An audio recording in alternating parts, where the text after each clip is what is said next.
Bismillahirrahmanirrahim. Assalamualaikum warahmatullahi wabarakatuh. Perkenalkan, nama saya Nur Hikmah Hartima, akhiran NIM 061. Nah, di sini saya akan menjelaskan tentang penilaian autentik. Penilaian autentik merupakan suatu bentuk tugas yang menghendaki pembelajar untuk menunjukkan kinerja di dunia nyata secara bermakna, yang merupakan penerapan esensi pengetahuan dan keterampilan. Penilaian autentik menekankan kemampuan pembelajar untuk mendemonstrasikan pengetahuan yang dimiliki secara nyata dan bermakna.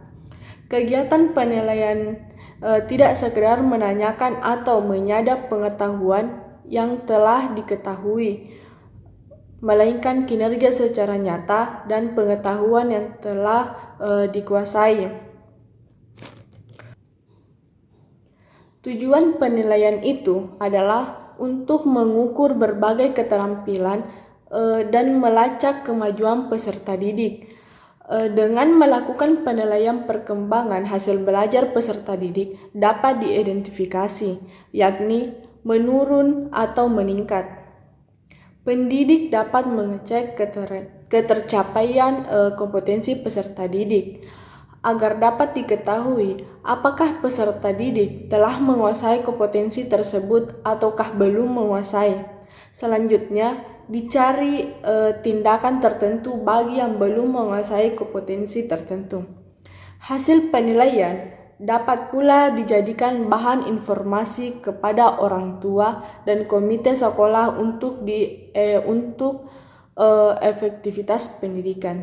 Tidak perlu menunggu akhir semester atau akhir tahun.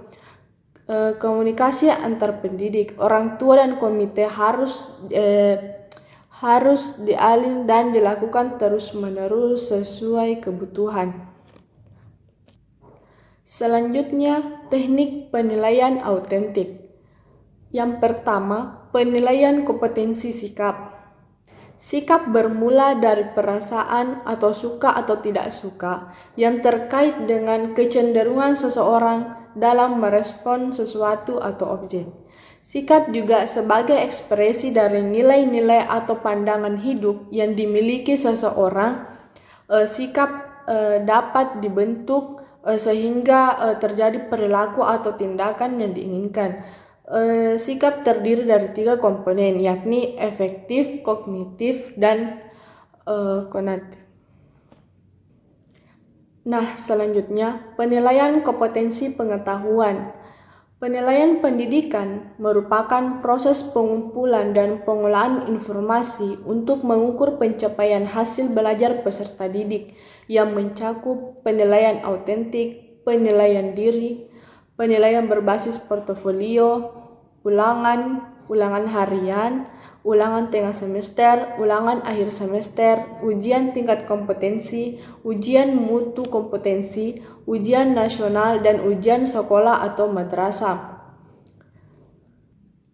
Selanjutnya, yang ketiga, penilaian kompetensi keterampilan ada 4, yaitu penilaian praktek atau penilaian kinerja, penilaian produk, penilaian proyek, dan penilaian portofolio.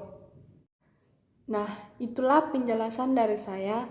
Sekian, Assalamualaikum warahmatullahi wabarakatuh.